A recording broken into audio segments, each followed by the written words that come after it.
Cape Town, Éden touristique d'Afrique du Sud, mondialement reconnu pour son front de mer, ses plages et son cadre de vie paradisiaque. Mais à une vingtaine de kilomètres du centre-ville, c'est l'enfer. Dans les quartiers sensibles, des bandes de délinquants appelés gangs s'affrontent dans une guerre sans merci. Cape Town est devenue l'une des villes les plus dangereuses au monde. Dans certains quartiers, les gangs font la loi. Trafic de drogue, rackets, assassinats, des milliers de criminels sèment la terreur parmi les populations. Ils nous dépouillent en pleine rue lorsqu'on revient du travail, qu'on prend un taxi et même quand on va faire nos courses. Il y a beaucoup de fusillades dans le quartier. Énormément, ça ne s'arrête jamais. Parfois ça dure toute la journée. Pour contrer cette menace, la police déploie ses troupes d'élite qui traquent sans relâche les criminels les plus endurcis. Police! Comment la police anti-gang mène-t-elle ses enquêtes? Parviendra-t-elle à neutraliser les gangsters déchaînés? Je m'appelle Régis Camdem, je suis journaliste. Voici mon enquête à Cape Town, au cœur de la police anti-gang.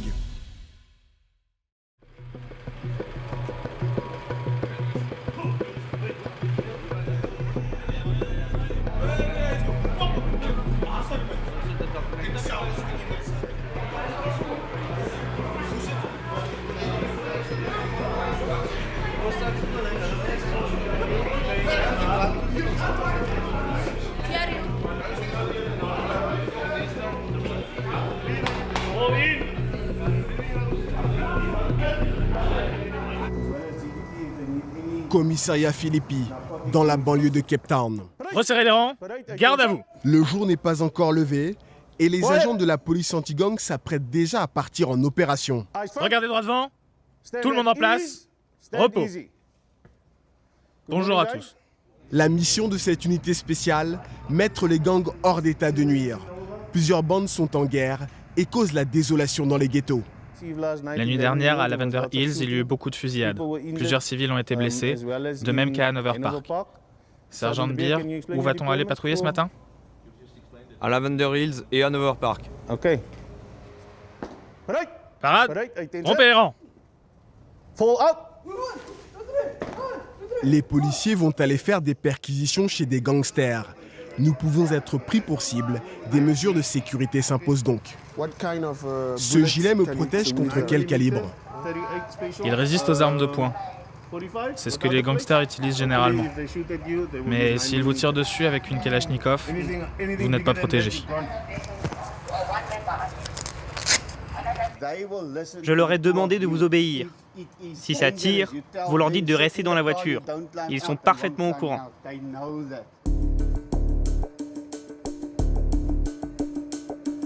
L'unité est composée de 85 hommes. Chaque jour, ils se déploient dans les quartiers les plus dangereux et se déplacent en convoi.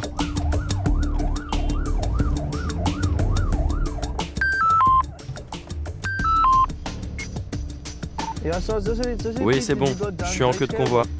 J'accompagne l'agent Carl Rodriguez, qui a rejoint l'anti-gang récemment. Il est encore marqué par son premier accrochage avec des gangsters, survenu quelques jours plus tôt. On est intervenu pour une fusillade dans le quartier de Mannenberg. Lorsque nous sommes arrivés, les gangsters se tiraient encore dessus. Je me suis retrouvé nez à nez avec 3 gangsters qui tentaient de s'enfuir et ils ont tiré sur moi à 4 reprises. Ils vous ont touché? Non, heureusement. Qu'avez-vous ressenti? J'ai eu très peur.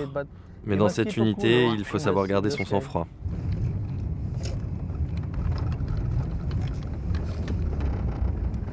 Là, nous sommes dans le ghetto Hanover Park, l'un des plus affectés par la guerre des gangs.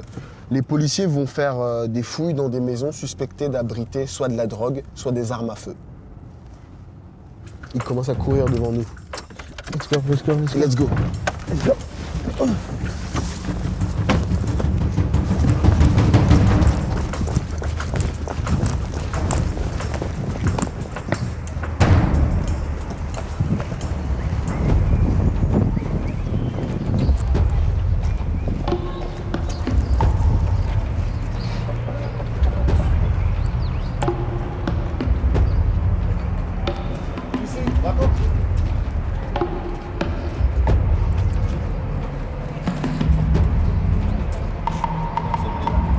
ils cherchent à faire éruption dans une maison.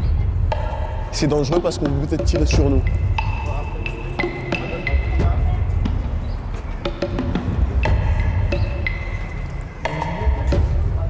Les policiers n'ont pas choisi cette maison au hasard. Des informateurs leur ont indiqué qu'un dealer dénommé Lani dissimulerait de la drogue ici. Les agents vont jouer sur l'effet de surprise en espérant trouver la marchandise. Police! Allez, debout là-dedans.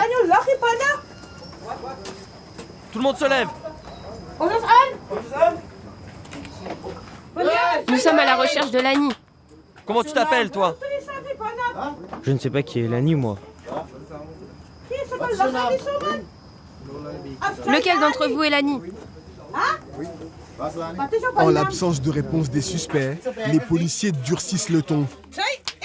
T'es sûr que c'est pas toi, Lani? Non, je vous jure. Il est où Lani alors? Personne n'avoue qui est Lani. L'information s'avère finalement exacte et c'est le jackpot.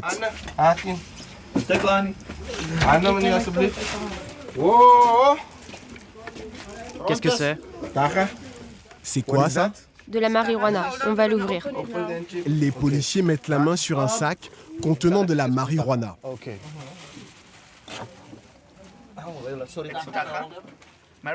C'est de la marijuana enveloppée dans du papier journal. C'est généralement comme ça qu'elle est conditionnée. Et ça, c'est ce qu'on appelle une dosette ici. Chaque dosette se vend à 100 francs CFA dans le ghetto. Mais les policiers ne vont pas tarder à trouver d'autres indices. Ici, une pipe qui sert à fumer de la méthamphétamine, une drogue extrêmement addictive et stimulante. Les agents continuent de retourner la pièce et vont encore trouver de la drogue. Hé les gars, regardez, c'est du mandrax. C'est le gros lot là. En plus de la marijuana, les policiers saisissent de la méthamphétamine et plusieurs comprimés de mandrax. C'est la drogue la plus populaire en Afrique du Sud, appréciée par les toxicomanes pour ses vertus relaxantes. Au total, près d'1 kilo de stupéfiants découverts, mais le prévenu nie son implication. C'est à qui toute cette drogue? C'est pas à moi, je vous assure. Tu te fous de moi ou quoi? Non, je vous jure. Je sais qu'elle est à toi. Que va-t-il advenir des deux suspects? On va les arrêter pour possession de drogue. À la clé, jusqu'à 3 ans d'emprisonnement pour chaque suspect. Les policiers font des saisies de ce type presque tous les jours. La drogue fait des ravages dans les quartiers et rapporte chaque année des milliards de francs CFA aux trafiquants. Un marché colossal contrôlé par les gangs. Vous pensez qu'ils sont membres d'un gang? Bien sûr. Comment le savez-vous? Il n'y a que les gangs qui détiennent de telles quantités de drogue. Quand il s'agit de consommateurs, on trouve une ou deux doses. Mais quand on saisit plus que ce qu'on peut consommer en une nuit, alors c'est du trafic. De quel gang s'agit-il? Ils appartiennent à quel gang d'après toi? Les Ghetto Kids. Comment le savez-vous? On est sur leur territoire. En attendant leur procès, direction la prison pour les deux dealers. Mais l'unité anti-gang ne va pas s'arrêter là. Le convoi reprend la route pour une nouvelle perquisition, à la recherche d'armes à feu.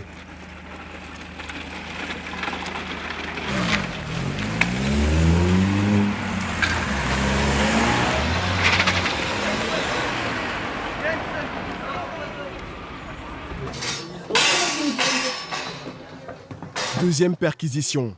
Selon un autre informateur, cette maison serait utilisée par des gangsters comme cache d'armes. La voie est libre. En échange, l'habitant reçoit de l'argent, une pratique très répandue dans les quartiers. Et pour se procurer les armes, les gangsters n'hésitent pas à s'attaquer directement aux forces de l'ordre. Vous savez, ils n'hésitent pas à tirer. Ils ont tué des tas de policiers simplement pour récupérer leurs armes.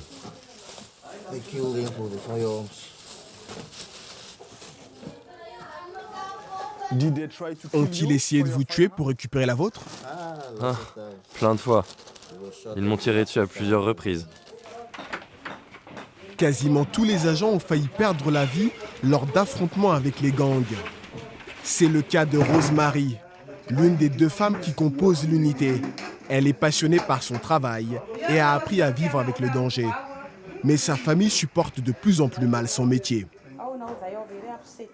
Ils sont très inquiets et n'aiment pas ce que je fais, car ils ne savent jamais si je vais rentrer vivante à la maison. Et la plus inquiète, c'est ma fille. Risquer sa vie tous les jours face à des gangs qui semblent invincibles. On mène une bataille perdue d'avance. Il y aura toujours des armes et de la drogue dans les ghettos, car il y en a beaucoup trop dans ce pays, particulièrement ici à Cape Town. Cette guerre, on ne la gagnera jamais. Une bataille perdue d'avance qui peut éclater à tout moment. Il y a une fusillade. Vite, faut partir. Dépêchez-vous, ça canarde. Vas-y, filme. Il y a une fusillade. Plusieurs coups de feu éclatent non loin d'ici. Les policiers se précipitent dans la direction des tirs en espérant intercepter le ou les tireurs.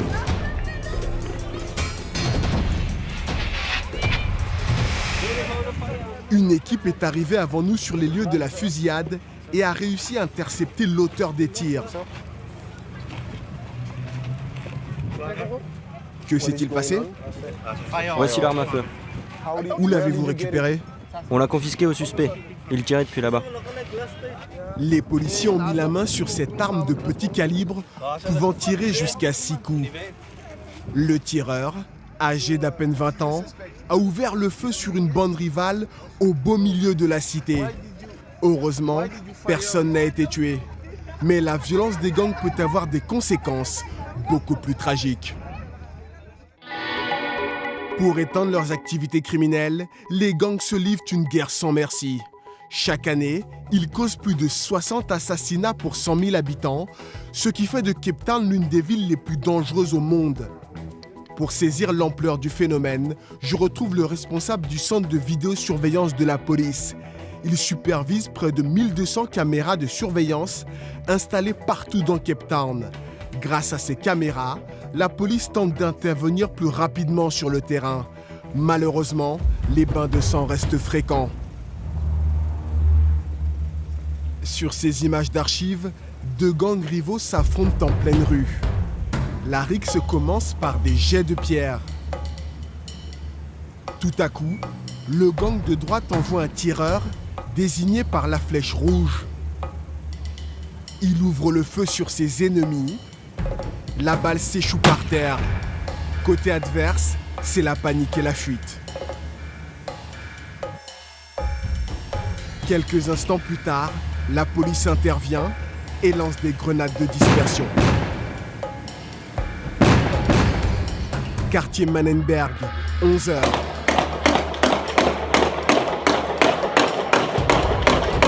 Un tireur des Hard Living tire à l'arme automatique sur les Dixie Boys. Pour conquérir de nouveaux territoires, les gangs ont transformé Cape Town en véritable zone de guerre, où ils s'entretuent quotidiennement.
Grâce aux caméras de vidéosurveillance, la police parvient à arrêter certains tireurs. Ce jour-là, on a commencé à surveiller cet individu. Regardez, on zoome sur son visage, alors qu'on lui tend une arme avec laquelle il tire plusieurs coups de feu.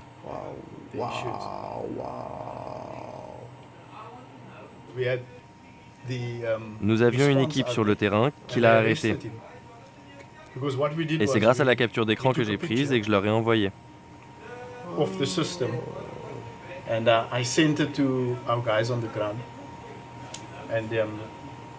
Mon collègue sur le terrain l'a reçu sur sa tablette et a pu appréhender ce tireur. Plus on arrive à travailler avec la vidéo, plus on peut réaliser des arrestations.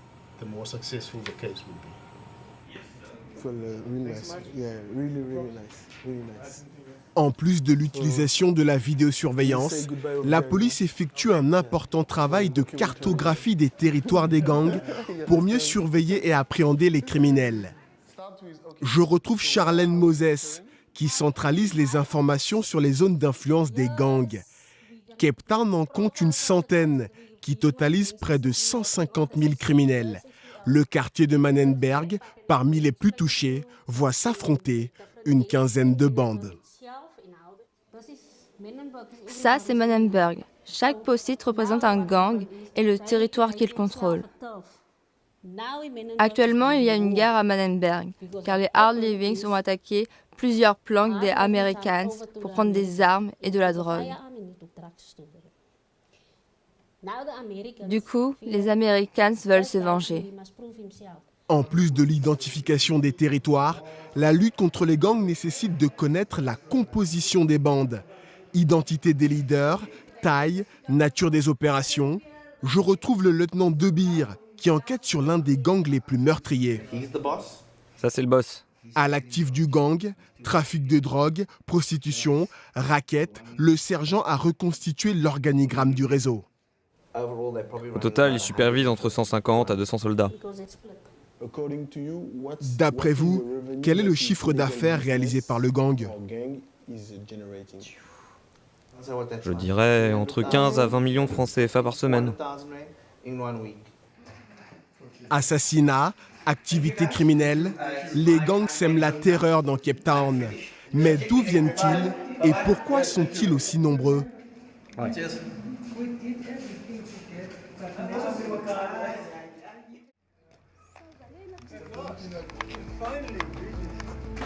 Pour obtenir des réponses, je retrouve Don Pinnock, le grand spécialiste des gangs en Afrique du Sud. À la fois journaliste d'investigation et criminologue, Don Pinnock étudie le phénomène depuis plus de 40 ans. Sa dernière enquête sur les gangs de Cape Town est l'ouvrage de référence sur le sujet. Selon lui, le premier gang est né dans les années 50. Ça, c'est la photo des globes, l'ancêtre des gangs. Ils sont apparus dans le centre-ville de Cape Town. Regardez comme ils sont élégants. Au début, ils formaient un groupe d'autodéfense pour protéger leurs voisins contre les petits délinquants. Mais petit à petit, leur pouvoir s'est agrandi, ils se sont procurés des armes et ont sombré dans la criminalité progressivement. D'autres gangs se sont formés et ont commencé à les affronter. Problème, au début des années 50, à la mise en place de l'apartheid, le gouvernement fait passer des lois de ségrégation spatiale qui expulsent les populations de couleur du centre-ville de Cape Town et les force à s'installer en banlieue. Des millions de familles sont transférées dans des ghettos. Déracinées, sans travail, elles ne parviennent pas à s'adapter à leur nouvel environnement. L'alcoolisme et la toxicomanie explosent, mais aussi le nombre de foyers monoparentaux. Au fil des décennies, des millions de jeunes se retrouvent désœuvrés. En quête de repères, sans emploi, ils rejoignent les gangs et sombrent dans la criminalité pour survivre. Selon Don Pinnock, cette politique raciale est l'un des facteurs expliquant l'ampleur des gangs. 3 siècles de colonisation n'ont fait qu'empirer la situation. Ces populations de couleur ont été humiliées, traitées comme des moins que rien. Elles ont été maltraitées, expulsées avec violence de leur maison.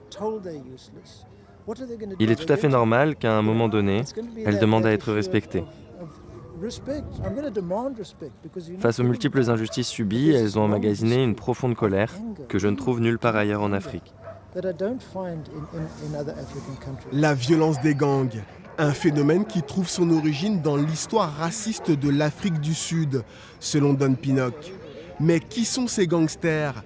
Que font-ils de leur journée? Pour obtenir des réponses, je pars à la rencontre de l'un des gangs les plus influents de la ville.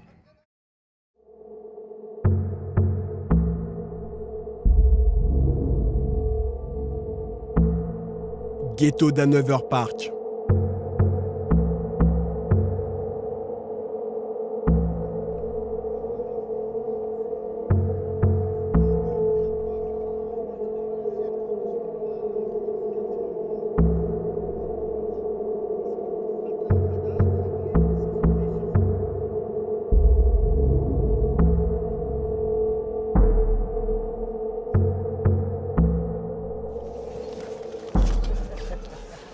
Donc là, on vient d'arriver dans le quartier général du gang des Mongrels. C'est un des plus dangereux de Cape Town.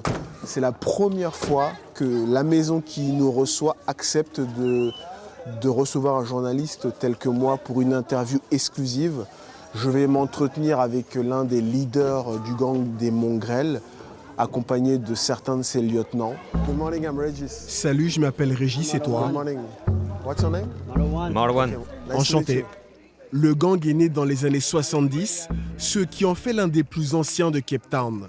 C'est aussi l'un des plus puissants. Ses membres ont la réputation d'être particulièrement violents.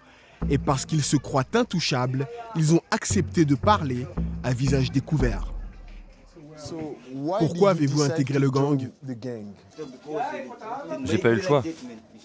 Quand j'étais petit, en allant à l'école, je me faisais attaquer. Des gangs ont failli me tuer plusieurs fois. J'ai donc rejoint les Mongrels pour me protéger. Ça fait combien de temps que tu es un Mongrel? 14 ans. J'ai rejoint le gang à l'âge de 13 ans. Charlton, le leader du groupe ici en vert, me révèle que pour devenir membre, il y a une initiation obligatoire qui consiste à tuer quelqu'un. C'est seulement après qu'on reçoit la marque du gang. À quoi reconnaît-on que vous êtes un gangster? Ah d'accord, au tatouage Mongrels. Et ça veut dire quoi, FF? Force totale. C'est un tatouage spécial que tu dois mériter par ta loyauté. Et en prison, j'appartiens au gang 27. Regarde. T'as passé combien de temps en prison? 8 ans. Pourquoi? Meurtre. T'as tué combien de personnes? C'était juste pour un meurtre. J'ai pris 10 ans, mais j'ai été libéré au bout de 8. Que fais-tu en tant que Mongrel? Je dépouille les gens, je vole les commerçants, je tue mes ennemis, je fais ça tous les jours. Quels sont les gangs qui vous entourent? Les Americans, Dollar Kids et les Ghettos. S'ils nous emmerdent, on les tue. Tu peux m'expliquer? Parfois, ils attaquent nos familles. Ils tuent nos frères et sœurs. Alors on se venge. Le problème, c'est que le ghetto d'Hanover Park devient trop petit pour tous les gangs. Tu vois ce que je veux dire? On fait la guerre pour protéger notre territoire. Par exemple, nous, les Mongrels, on gagne pas mal d'argent. Du coup, les Americans deviennent jaloux et nous attaquent. À cause des affrontements avec les bandes rivales, tous arborent de multiples blessures par balle. Ce gangster a reçu 9 impacts. Regarde toutes les traces des balles. L'une des principales activités des Mongrels, c'est le trafic de drogue. Mais là encore, la violence entache les relations avec leurs fournisseurs. On achète à 3 reprises 100 grammes à chaque fois. La 4e fois, on lui demande de livrer 100 grammes supplémentaires et bam, on le dépouille. Sans le payer, bien sûr. Et s'il nous prend la tête, on l'abat. Boum, boum. Le fait que vous viviez dans des conditions défavorisées vous donne-t-il le droit d'agresser les gens? Non, je sais, mais on nous a mis dans cette situation qui nous stresse. Faut bien qu'on survive. Mais est-ce une excuse? Non, non, c'est pas une excuse. Ce n'est pas une excuse, mais on ne le fait pas de notre plein gré. Ce sont nos conditions de vie qui nous poussent à agir comme ça. Si on nous donnait du boulot qui paye ne serait-ce que 2000 francs CFA, on n'irait pas voler. Et qu'allez-vous faire ce soir? J'ai des gars qui sont postés un peu partout, en alerte. Les mongrels sont donc sur le pied de guerre, prêts à contrer les attaques des gangs rivaux. Mais que fait la police pour protéger les civils, victimes collatérales des fusillades?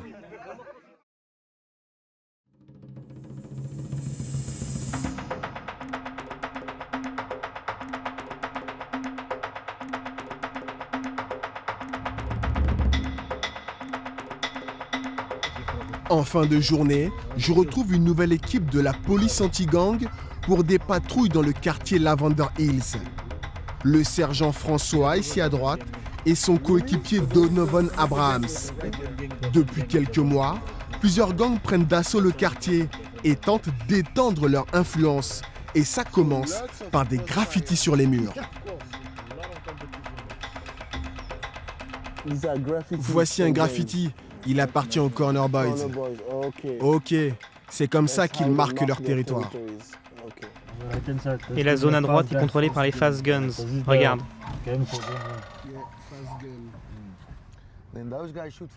Les deux gangs se tirent dessus de part et d'autre de la rue. Le drame, c'est que les habitants du quartier sont tués par les balles perdues.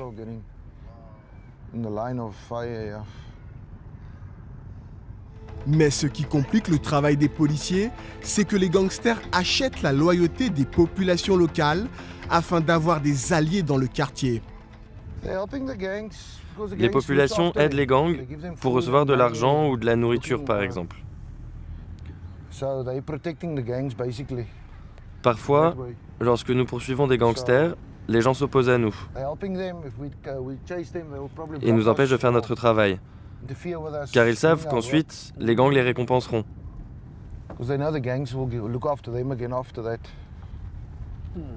Le paradoxe, c'est que lorsqu'un de leurs enfants se fait tuer dans une fusillade, ils se plaignent et disent qu'on fait mal notre travail. C'est une situation vraiment compliquée. Une situation d'autant plus compliquée que les gangs fonctionnent comme de véritables entreprises qui cherchent constamment à ouvrir de nouvelles filiales. Aujourd'hui, les policiers sont en mission de renseignement, identifier les gangs qui tentent de s'installer dans le quartier. Pour cela, ils multiplient les contrôles d'individus suspects. Je vais regarder ce que t'as dans tes poches, ok? T'es armé? Ce jeune est peut-être un dealer de drogue. Je vérifie s'il a de la drogue, une arme à feu ou un couteau. Il appartient au gang des Mongrels. Sur le mur d'en face, un graffiti confirme que les Mongrels ont installé une filiale ici, à Lavender Hills. Quel est ton nom? Jamil. Jamil comment? Davis. Après avoir relevé l'identité du jeune homme, le policier peut mettre à jour son fichier. On fait une liste qui nous permet de savoir quel gang opère dans les différentes zones. À présent, par exemple, on sait où les Mongrels évoluent. J'ai reconnu les tatouages que ce jeune portait. Depuis leur arrivée, les gangs plongent les habitants du quartier dans une crainte permanente. La nuit dernière, les Fast Guns et les Corner Boys se sont affrontés non loin d'ici. Une fusillade a éclaté au beau milieu de cette cité. Le sergent François relève plusieurs impacts de balles. Voici les marques des balles. Oui, c'est ça. Et à quelques mètres, des douilles. Aucun mort parmi les habitants, mais plusieurs maisons ont été touchées. Nous rendons visite à l'une d'entre elles. 2 balles ont traversé la fenêtre de cette famille, dont le père est encore sous le choc. Il y a beaucoup de fusillades dans le quartier? Énormément. Ça ne s'arrête jamais. Parfois toute la journée. Je n'ai pas les moyens d'acheter une maison ailleurs. Donc je suis obligé de rester ici et vivre avec les fusillades. Même si je risque de me faire tuer. Ce risque de mort soudaine touche désormais tout le quartier. Un peu plus loin, des voisines déplorent la montée de la violence à Lavender Hills. Certaines ont même déjà perdu plusieurs proches. 3 de mes enfants ont été tués dans des fusillades. Les tireurs arrivent par là-bas en courant avec leurs pistolets et ouvrent le feu en pleine rue. Quand je sors de chez moi, je regarde toujours à gauche, puis à droite. Et si je vois une voiture qui approche, je rentre, car c'est peut-être des tireurs embarqués. Là-bas, au bout de la rue, il y a une boutique, mais on ne peut même plus y envoyer nos enfants, car les fusillades peuvent éclater à tout moment. Ici, les gangs font régner la loi du silence. Ceux qui dénoncent les tireurs sont immédiatement liquidés. Supposons qu'elle te voie le tuer. Ça fait donc d'elle un témoin du meurtre.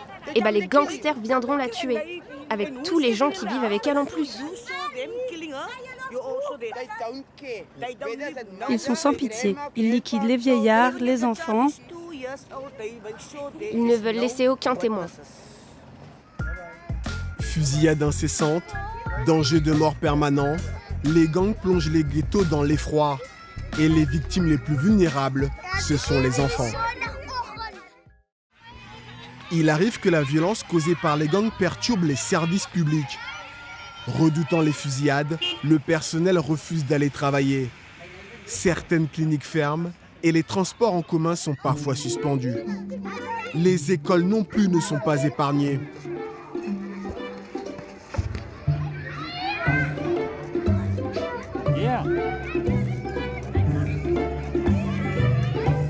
Je retrouve Brenda Manuel, directrice d'une école de Mannenberg depuis plus de 30 ans. Miss Manuel. Bonjour. Enchantée. Bonjour monsieur, je m'appelle Régis Kemdem. Pour protéger les élèves des coups de feu, la mairie a fait installer dans plusieurs écoles des grillages spéciaux tels que celui-ci. Ça, c'est un grillage réfléchissant. Ça veut dire que si une balle est tirée dessus, elle va tout simplement rebondir. En plus, comme vous constatez, il est assez haut pour éviter que les intrus ne pénètrent dans la cour. Cette rue devant s'appelle Rio Grande. Elle est particulièrement dangereuse. Les gangsters s'affrontent constamment sur ce terrain. Il y a un an, l'armée est même intervenue. Conséquence, l'école a dû fermer pendant plusieurs mois. Mais ce n'est pas tout. Les écoliers commencent à imiter les gangsters dès leur plus jeune âge. Dans cette école, la plupart des élèves appartiennent déjà à un gang. Si vous appartenez à un gang, dites-le. On ne va pas vous punir. Qui appartient à une bande en dehors de l'école? Par exemple, les Stupor Boys? Approche, Glenn. Tu appartiens à une bande? Oui. Comment s'appelle-t-elle? Connor Boys. Et combien êtes-vous? On est nombreux. Que faites-vous ensemble? On jette des pierres. Pourquoi? Parce que nos ennemis nous attaquent. Les enfants m'ont dit qu'ils admirent les gangsters à cause de leurs belles voitures, de l'argent, des jolis habits et du fait qu'ils contrôlent les gens. Voilà ce qui pousse les enfants à rejoindre les gangs. Ici, à Mannenberg, environ 80% des garçons appartiennent à un gang. On a même des enfants de 9, 10 ans qui sont des assassins. Les gangsters savent qu'un enfant n'ira pas en prison. Peut-être que Glenn est utilisé comme ça, car il est très intelligent. Comment la violence des gangs affecte-t-elle l'apprentissage des élèves? Certains sont vraiment traumatisés. Ils pleurent, hurlent en classe. Du coup, on a dû mettre en place des séances de thérapie. Des spécialistes viennent 1 à 2 fois par semaine pour apporter de l'aide psychologique aux enfants. Ça aide, mais ils ont encore du mal à se concentrer. L'autre problème, c'est que du coup, Pas mal d'enfants ne viennent plus à l'école par crainte des fusillades.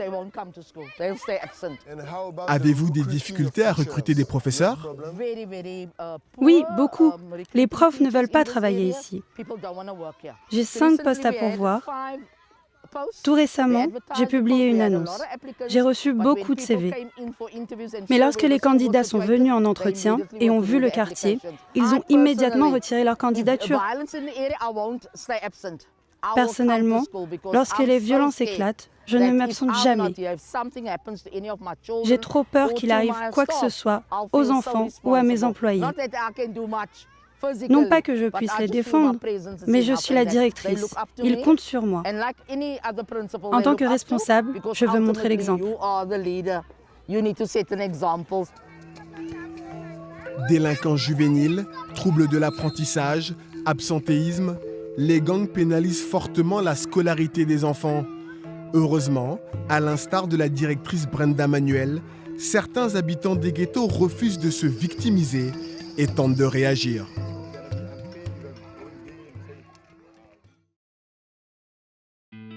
Ghetto de Manenberg, à l'aube, au domicile de Shonda Pesco.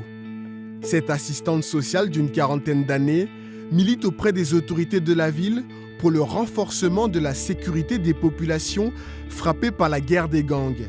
Elle dénonce le manque de moyens de la police. La loi prévoit qu'en cas d'appel, la police doit intervenir en 10 à 15 minutes maximum. Ce n'est pas du tout le cas. Qu'en est-il? Parfois, ils ne répondent même pas. Shonda Pesco tente de mobiliser les populations afin qu'elles réclament une amélioration de la sécurité, qui est un service public que l'État doit garantir. Pour cela, elle organise des manifestations comme celle-ci. De plus en plus de personnes rejoignent le mouvement. La dernière marche a réuni près de 400 personnes qui se sont mobilisées à l'extérieur du commissariat de Manenberg. C'est vraiment beau la manière dont la communauté a fait cause commune. Je ne m'attendais pas à une telle mobilisation. Des gens que je ne connaissais même pas sont venus me remercier et m'ont assuré de leur soutien. Les gens ne supportent plus les gangs. Ils veulent que les choses changent. Je sens monter un ras-le-bol.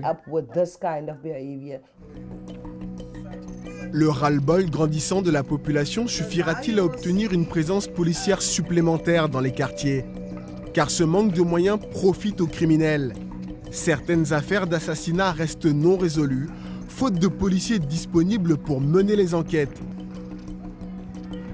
Shonda Pesco me conduit au domicile d'une mère dont le fils de 14 ans, Yousri, a été assassiné par des gangsters sous ses yeux. Malheureusement, elle n'a toujours pas obtenu justice.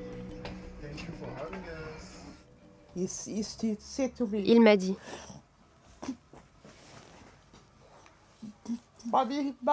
maman, je ne veux pas mourir. En entendant ces paroles, j'ai su que Dieu rappelait mon enfant. J'ai alors pris sa main et lui ai dit que son heure était venue.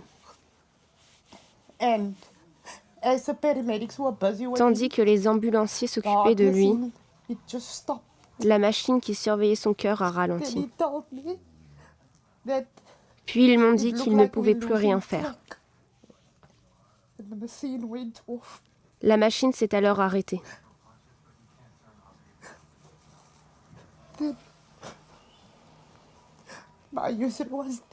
Et mon Yousri a rendu l'âme. Ensuite, un policier est venu m'interroger avec d'autres témoins, car Yousri connaissait ses assassins et m'avait donné leur nom.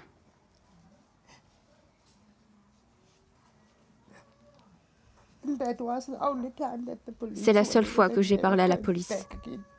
Ils ne sont jamais revenus. Depuis, je n'ai plus d'informations sur mon dossier. Shonda, comment se fait-il que la police n'ait pas fait d'enquête? L'autre point faible de la police, c'est qu'elle ne communique jamais avec les familles des victimes. En réalité, les familles des défunts sont également des victimes et elles ont besoin de faire leur deuil. Dans ces conditions, c'est quasiment impossible. Donc, si on ne parvient toujours pas à obtenir la protection qui nous est due, je n'hésiterai pas à envisager un recours collectif pour exiger des comptes au gouvernement. Car des vies humaines sont sacrifiées et personne ne fait rien pour l'empêcher. Les gangsters qui ont tué Yousri courent toujours et ont commis d'autres meurtres depuis. Mais que répondent les responsables de la police face à ces tragédies?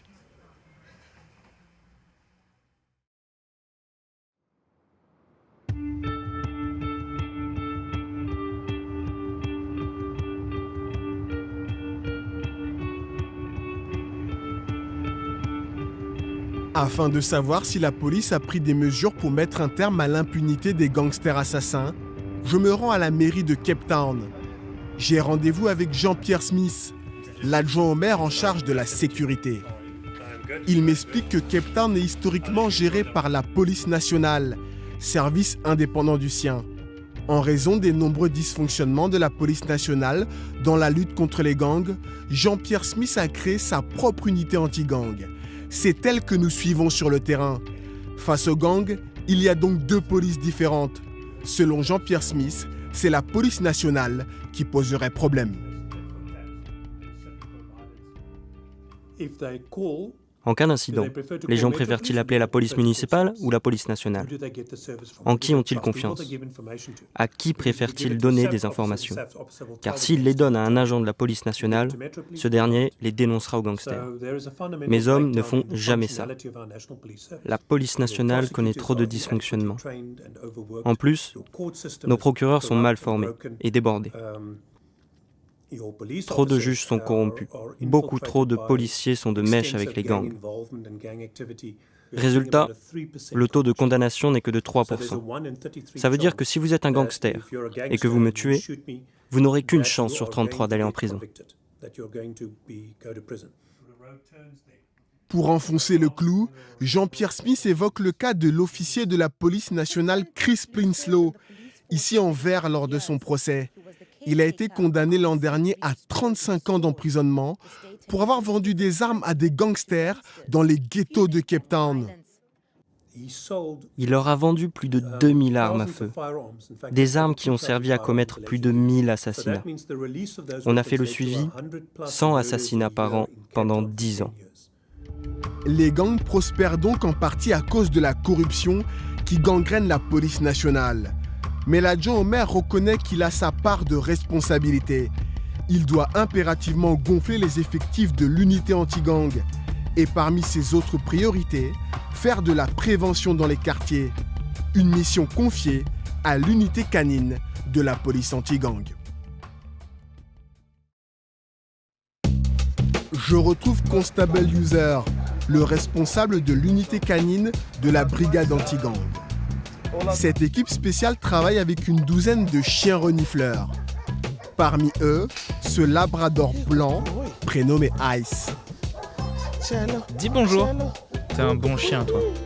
Aujourd'hui, Constable et Ice sont de sortie dans un ghetto pour une démonstration spéciale. Montrer aux habitants pourquoi les chiens sont les meilleurs amis des policiers. Quand je patrouille la nuit et que les gangsters me voient, ils sifflent pour alerter le quartier. Mon chien commence alors à s'agiter, du coup ça m'indique qu'il a entendu quelque chose. Et ça m'aide à être plus vigilant. Une ouïe très fine, et ce n'est pas tout. Grâce à leur odorat hyper développé, les chiens peuvent détecter de la drogue ou des munitions. C'est ce que l'agent va démontrer aux habitants du quartier Mannenberg.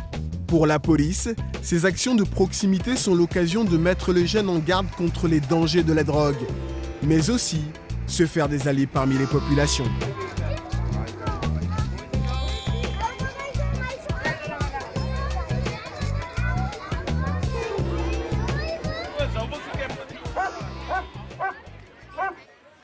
Aujourd'hui, nous allons parler des dangers de la drogue. Vous connaissez le tuck? Vous connaissez la marijuana? Eh bien, c'est pas bon pour votre santé, c'est très dangereux. N'en prenez jamais, ça abîmera votre santé. Vous voyez mon collègue? Regardez bien, il cache de la drogue sous les plots. Vous allez voir comment mon chien va retrouver cette drogue.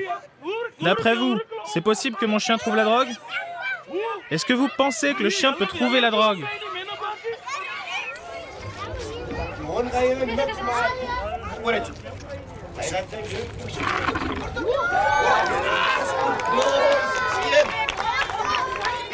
Le policier espère que le message est bien passé.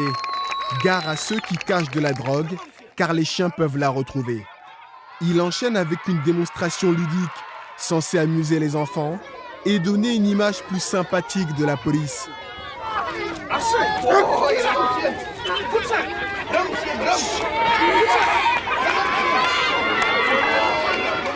Constable Loser espère surtout qu'elle lui permettra de recruter des informateurs.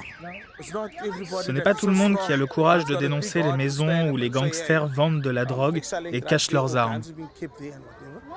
Ces actions de proximité nous permettent de nous rapprocher des gens afin qu'ils se confient plus facilement à nous.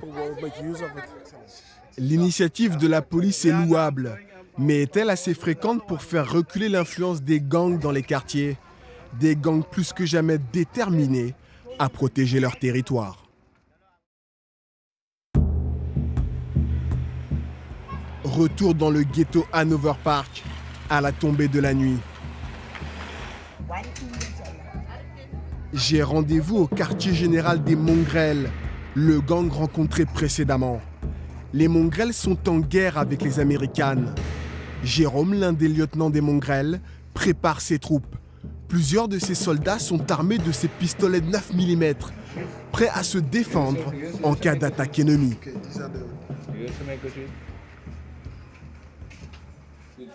J'ai positionné des gars un peu partout sur notre territoire. Ils montent la garde,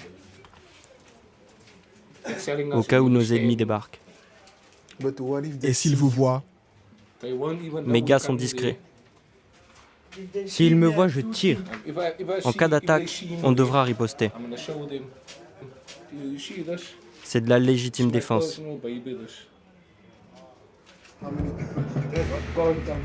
J'ai tenté de dissuader Jérôme de recourir à la violence. Mais selon lui, la guerre est un mal nécessaire pour défendre son territoire. Une guerre qui mobilise également la brigade anti-gang. Armurerie de l'unité anti-gang. Je retrouve le sergent François et son coéquipier Donovan Abrams qui s'apprêtent pour des patrouilles nocturnes. Des informateurs les ont alertés des fusillades que préparent les Mongrels et les Americans. Avec plusieurs équipes, ils vont sillonner les territoires des deux bandes rivales afin d'intercepter des tireurs. Mais parviendront-ils à éviter les effusions de sang? Les habitants du quartier sont bien conscients du danger. Cette dame apeurée s'empresse de rentrer chez elle, redoutant que des coups de feu n'éclatent. Tout va bien, madame? Vous pouvez me prendre avec vous? Non, désolé, on est en patrouille, mais dépêchez-vous de rentrer. Message reçu, on y va. Les agents sont toujours à la recherche de tireurs envoyés commettre des assassinats. Vas-y, fonce! Tout à coup, un message radio leur signale que 2 suspects ont été arrêtés par une autre équipe de la brigade anti-gang. Il faut faire très vite pour éviter que des criminels ne tendent une embuscade aux policiers. L'un des suspects est plaqué au sol par mesure de sécurité. Les collègues sont arrivés au bon moment et ont pu éviter le pire. Vous voyez, l'arme est chargée. On l'a confisquée sur 2 suspects qui s'apprêtaient à aller tirer sur un gang rival. On va les arrêter pour port d'armes illégales et possession de munitions prohibées. Le deuxième suspect est déjà menotté et placé dans le fourgon de la police. Les agents peuvent se féliciter. Cette arrestation a permis d'éviter des morts. mais elle montre que les mongrels et les Américanes déploient leurs tireurs. Reste à savoir si l'unité anti-gang pourra tous les arrêter. 2 heures du matin, la brigade anti-gang poursuit ses rondes. Cette zone est contrôlée par les mongrels. Quelques-uns veillent autour de ce feu et sont peut-être armés. En passant, l'un d'entre eux nargue les policiers. Le lieutenant Abrams n'apprécie pas et décide d'asseoir son autorité avec des coups. Qu'est-ce qu'il y a? T'as un problème? T'as un problème? Tu te calmes. Tu te calmes. Et tu me respectes. Aucune arme à feu sur ce mongrel. À l'arrière du convoi, un autre policier interpelle Jaden, un gangster de 13 ans qui a déjà commis plusieurs meurtres. C'est un assassin connu et également un porteur d'armes dans son gang. Il apporte des pistolets aux autres tireurs. Il opère principalement à 2h ou 3h du matin. On l'a appréhendé plusieurs fois, mais on doit le relâcher car il est mineur. Cette bataille nocturne mobilise même les enfants.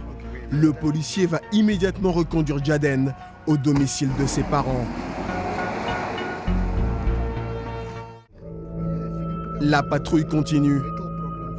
Les policiers n'ont entendu aucun échange de tirs.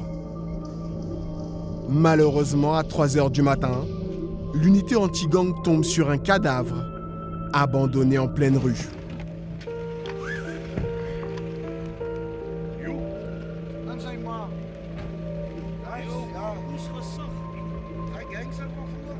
Eh mais je le reconnais ce jeune.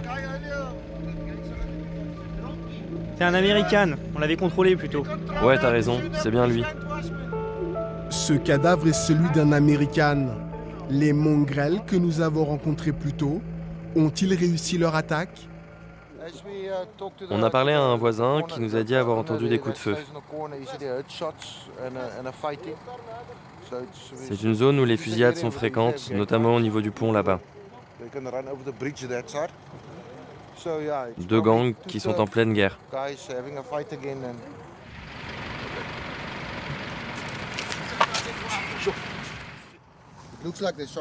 D'abord, on lui a tiré dessus. Il s'est alors effondré juste là.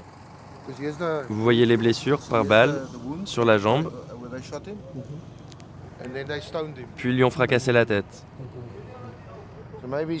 Il leur a peut-être volé quelque chose ou enlevé du business. Ils l'ont abattu pour faire un exemple. C'est notre réalité quasi quotidienne.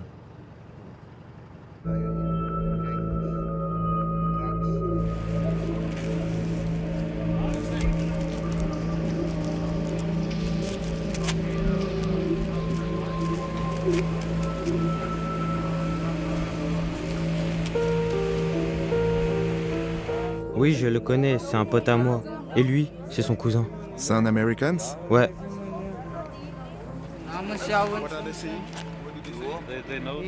C'était un gangster et voilà, abattu comme un chien.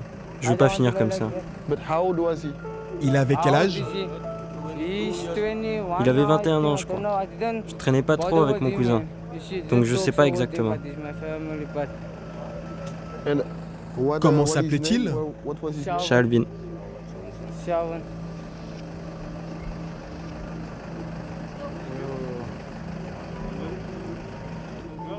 Vous voyez beaucoup de jeunes mourir comme ça? Bah ouais. C'est désespérant de vivre ici.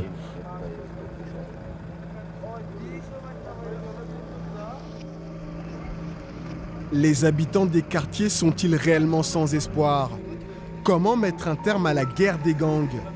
C'est le défi que tente de relever une ONG qui transforme des gangsters en ambassadeurs de la paix.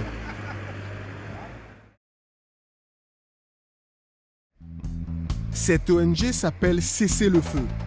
Son quartier général est basé ici, au cœur du ghetto Hanover Park, l'un des plus touchés par la guerre des gangs. Je retrouve son directeur, Craven Engel. Good morning, Pastor. Sa mission, convaincre les gangs de faire la paix. Pour cela, il tente depuis plusieurs mois de négocier une trêve avec les patrons de plusieurs bandes. Du jamais vu dans l'histoire du quartier. On est en train d'essayer de résoudre le conflit qui oppose les Americans et les Mongrels. Tout à l'heure, j'ai rendez-vous avec leur leader pour mettre en place un cessez-le-feu. Ils ont accepté de se parler. Donc c'est une opportunité énorme. Il y a eu tellement de victimes innocentes ces derniers mois que si on n'y parvient pas, ça va empirer. Pour avoir accès au patron des gangs, Kravenengel a dû compter sur Suleiman, l'un de ses bras droits et ancien criminel. C'est grâce à lui qu'on a pu organiser la réunion. Il est le seul médiateur autorisé à m'accompagner. Pourquoi est-il le seul? Parce qu'ils lui font confiance. À l'époque, ils étaient partenaires de crime. Donc ils savent qu'il est fiable. Étais-tu au gradé? Quel était ton rang dans le gang? J'étais un tireur. L'un des meilleurs assassins. Convertir des gangsters en médiateurs. C'est la grande innovation de cette ONG, ouverte en 2013 et financée par la mairie de Cape Town. Elle emploie à présent une quinzaine d'anciens meurtriers.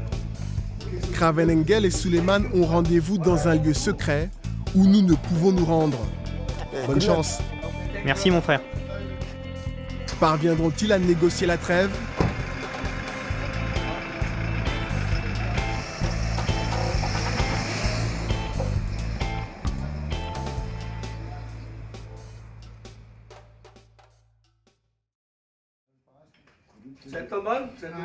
Quelques heures plus tard, le directeur de cessez-le-feu est de retour. Parmi les 7 gangs qui ont assisté à la négociation, il n'y a que les Americans et les Laughing Boys qui ont accepté la trêve. Le conflit continue. On a encore du pain sur la planche. Kravenengel demande donc à ses équipes d'intensifier leurs efforts. Pour cela, les anciens gangsters s'appuient sur la technologie. La mairie de Cape Town a fait installer des capteurs sonores sur les toits de certains bâtiments d'Hanover Park.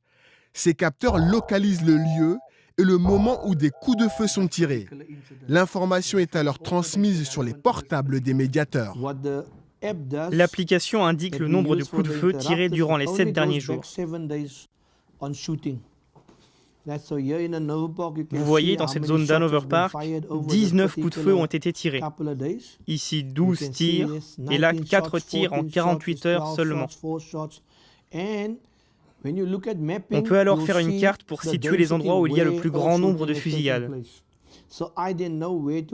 Je sais alors où envoyer mes médiateurs en priorité afin qu'ils interviennent auprès des gangsters les plus violents. Selon Kravenengel, ce système aurait permis à ses équipes de réduire le nombre de fusillades de 30% depuis sa mise en place en 2014. Mais pour faire encore mieux, les médiateurs arpentent quotidiennement le ghetto d'Hanover Park. Aujourd'hui, Tassi et Abby sont à la recherche de situations à désamorcer. Justement, ils aperçoivent des membres du gang des Mongrels que nous avions rencontrés précédemment. Dans un gang, les soldats sont payés avec un peu de drogue pour leur consommation. Seuls les grands patrons s'enrichissent. Pour survivre, les membres sont donc obligés de commettre des délits. Comment allez-vous trouver l'argent là? On va aller voler. Voler quoi? Téléphone, argent, bijoux. Tassi et Abby vont alors tenter de les dissuader. Je sais que c'est pas facile pour vous en ce moment, mais je suis en train d'essayer de vous trouver du boulot. Donc tenez-vous à carreau. Ouais, mais c'est vraiment dur. Ça va prendre combien de temps? Ça avance. Faites un effort. N'attaquez plus les gens, ok? Ok, Tassi, on veut bien sérieusement, mais bon, c'est vraiment la galère.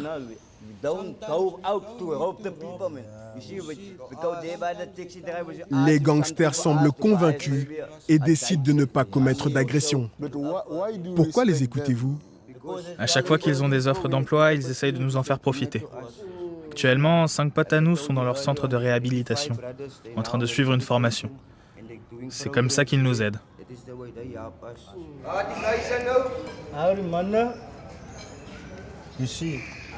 Parfois, j'intercepte des gars avec leurs pistolets alors qu'ils sont en train d'aller tuer des gens. Il m'arrive de leur donner 5000 francs juste pour les calmer, et ça marche. 5000 francs, c'est rien par rapport à une vie. C'est ça la médiation. On tente de modifier la mentalité et le comportement des gangsters. Une méthode qui semble efficace. Quelques instants plus tard, l'un des mongrels est de retour. Cette dame, c'est ma voisine. J'aide en portant son sac et je l'escorte jusqu'à son domicile pour qu'elle rentre en sécurité. Tu comprends ? Le mongrel joue les gardes du corps en échange d'un peu de nourriture, un moyen de gagner les faveurs des habitants du quartier. Il y a tellement de gangs à Hanover Park. Du coup, c'est très dangereux de vivre ici. Ils nous dépouillent en pleine rue lorsqu'on revient du travail, quand on prend un taxi et même quand on va faire nos courses. C'est vraiment invivable. Que font les mongrels ? Ils m'aident tout le temps.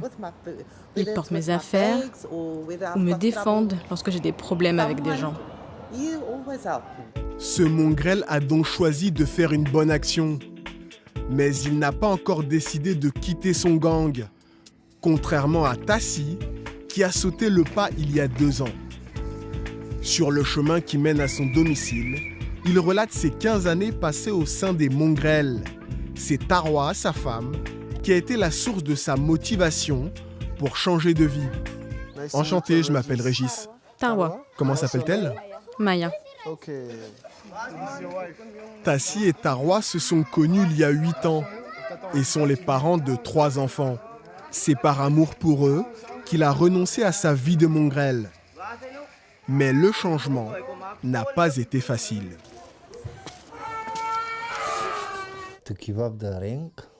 Ça a été dur d'abandonner mon rang, mon pouvoir et aussi de renoncer à l'argent facile.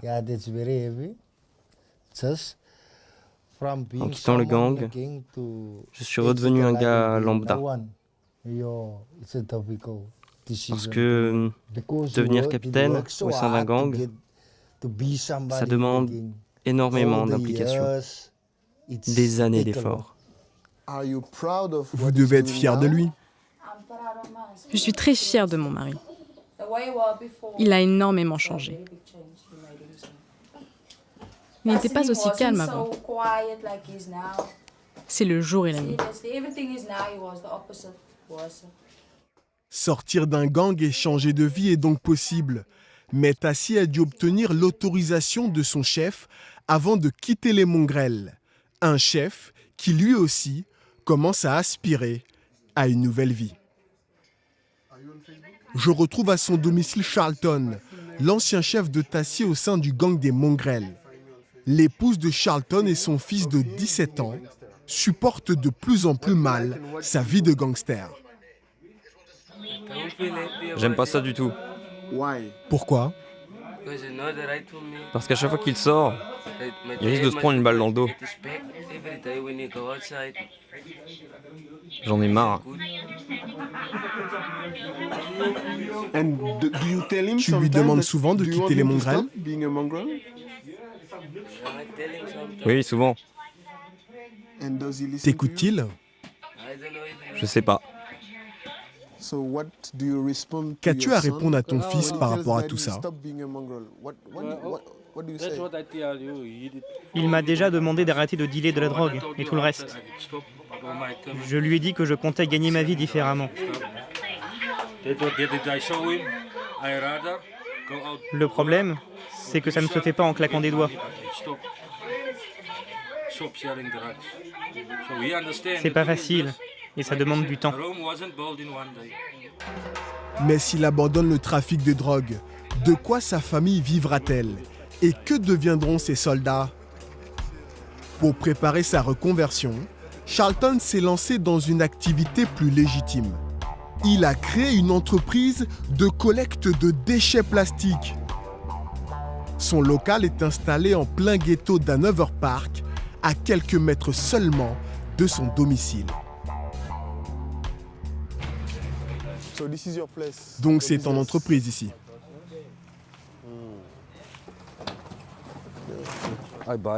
Oui. J'achète du carton, des bouteilles en plastique, comme celle-ci. Vas-y, commence à trier les déchets.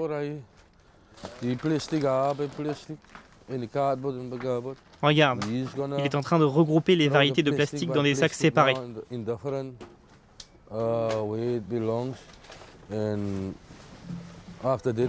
Ensuite, on ira les vendre à nos clients.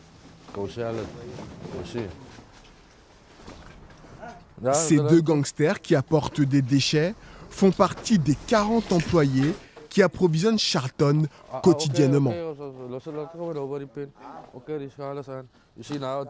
On va peser ce qu'ils apportent par là. Vas-y, vas-y, dépose sur la balance.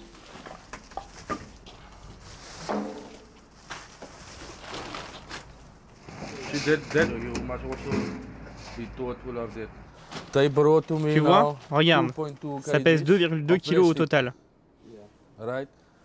J'achète le kilo de plastique à 100 francs CFA. Donc je vais les payer 200 francs. Tu comprends?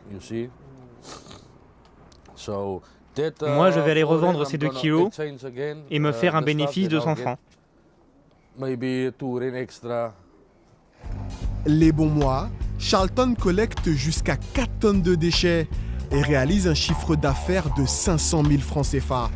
Mais pour augmenter sa marge, il souhaite transformer les matières plastiques à l'aide de machines qu'il installera dans le local d'à côté. Les déchets que j'achète, je compte les transformer dans ce local. À cet endroit-là, j'aurai une machine pour compacter les plastiques. Par là-bas, une autre pour les broyer en granulés. Ainsi, je pourrai les revendre avec une plus grande marge. Mais certaines opérations nécessiteront de la main-d'œuvre. Donc je pourrais créer des emplois. Problème, les autorités refusent de lui délivrer une autorisation d'exercer parce qu'il est un gangster. Quand elles te collent une étiquette, c'est pour la vie. Les autorités ne croient pas qu'on peut changer. Pourquoi pleures-tu? Tu sais, c'est vraiment pas facile de changer de vie. Je fais de mon mieux, mais le gouvernement ne m'aide pas. Je ne fais pas ça que pour moi, c'est aussi pour mes gars. Moi, j'ai les moyens de quitter le ghetto quand je veux, c'est très facile. Et après, en tout cas, j'abandonnerai jamais mon projet. Tu peux me croire, j'irai jusqu'au bout. Charlton parviendra-t-il à laisser derrière lui son passé criminel et à se réinsérer dans la société? Une transition compliquée, mais que l'ONG Cessez-le-Feu s'emploie à réaliser. Je retrouve Tassi et Abi, les médiateurs de Cessez-le-Feu. Direction le Camp de la Joie. C'est le nom du centre de réhabilitation de l'ONG, situé à une vingtaine de kilomètres du ghetto Hanover Park. Dans un cadre idyllique en bordure de mer, le Camp de la Joie accueille une trentaine d'anciens gangsters. C'est là que les médiateurs de Cessez-le-Feu les aident à devenir d'honnêtes citoyens. Le directeur s'appelle Albert Matthews, lui aussi un ancien gangster. Hello. Bonjour et merci de nous recevoir. Bienvenue. C'est très beau ici. Oui, c'est là que tout recommence. Le changement, ça commence ici. Le programme de réhabilitation dure 3 mois. Aujourd'hui, les pensionnaires vont devoir définir un objectif professionnel. Le but, les amener à changer l'image qu'ils ont d'eux-mêmes, se voir autrement que comme un criminel, une prise de conscience indispensable au changement. Dites-moi, quel était votre rêve avant que vous ne commenciez à vous droguer et à être un gangster?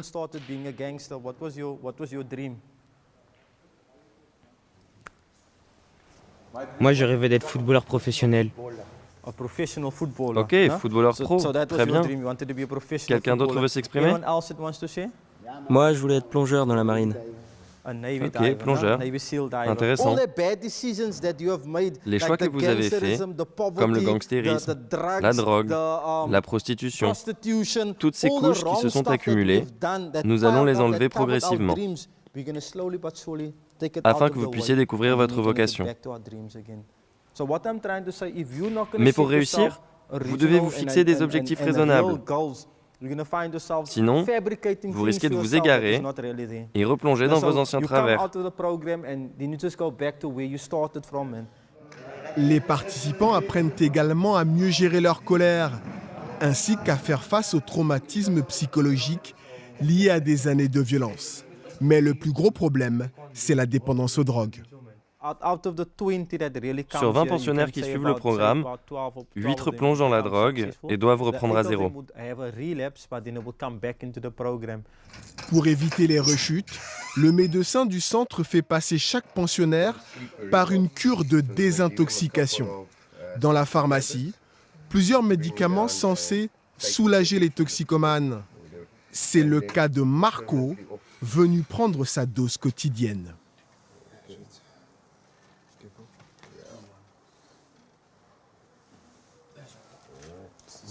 Comment vous sentez-vous? J'ai envie de dormir. Expliquez-moi. Expliquez-moi. Comment se passe votre cure de désintoxication? J'ai intégré le programme hier. C'est très dur car je suis toujours sous l'effet des drogues que j'ai prises hier. Je suis accro à l'héroïne. Arrêté cause de vives douleurs et une forte sensation de manque. Le médicament est censé diminuer ces symptômes, mais c'est vraiment pas facile. Au fond du dortoir, Albert encourage Johnny, un nouvel arrivant. C'est Albert qui avait enrôlé Johnny dans un gang. Et c'est également Albert qui l'a incité à rejoindre le centre. Comme on dit au camp de la joie, il n'y a qu'un ancien gangster qui peut en aider un à changer de vie. J'étais accro aux drogues et au gangstérisme. Sans son soutien, je ne serais pas ici aujourd'hui. Avant, il était mon patron au sein du gang. À présent, il influence ma vie dans le bon sens. Une personne qui n'a pas été toxicomane et gangster serait incapable de lui venir en aide comme je le fais. Car j'ai été comme lui. Donc je sais ce qu'il traverse. Avant, j'étais un poison. Aujourd'hui, je suis l'antidote. Une fois qu'ils en sont aptes, les pensionnaires reçoivent une formation qui les prépare à un emploi. Atelier de soudure, jardinage, maçonnerie ou informatique comme aujourd'hui. Certains deviennent même des entrepreneurs à succès. C'est le cas de Jody Jeffries, ex-trafiquant de drogue. Il a fondé l'entreprise de lavage de voitures Clean Green. Son avantage compétitif? Des produits qui s'utilisent sans eau. Une véritable innovation, car Cape Town connaît une pénurie d'eau.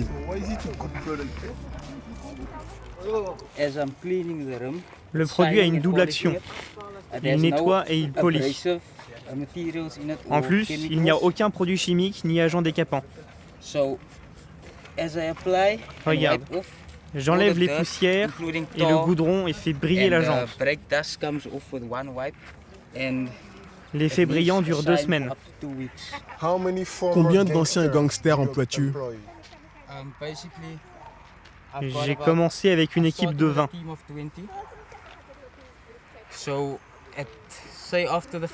Dans les prochaines semaines, je compte en embaucher une centaine. Je leur verserai un salaire de 4000 francs CFA par jour pour commencer, que j'augmenterai à mesure que l'activité se développe. Je suis très confiant quant au succès de l'entreprise.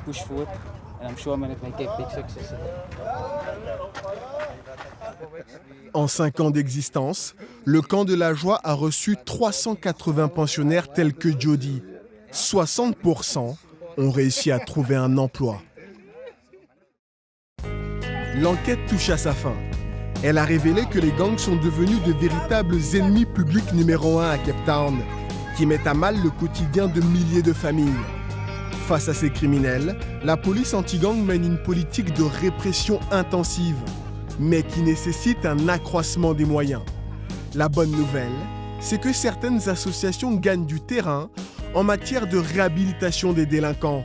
Mais pour obtenir des résultats à plus grande échelle, les autorités doivent impérativement mettre en place des conditions favorables à l'emploi des jeunes des quartiers, afin qu'ils ne cherchent plus dans les gangs leurs moyens de survie.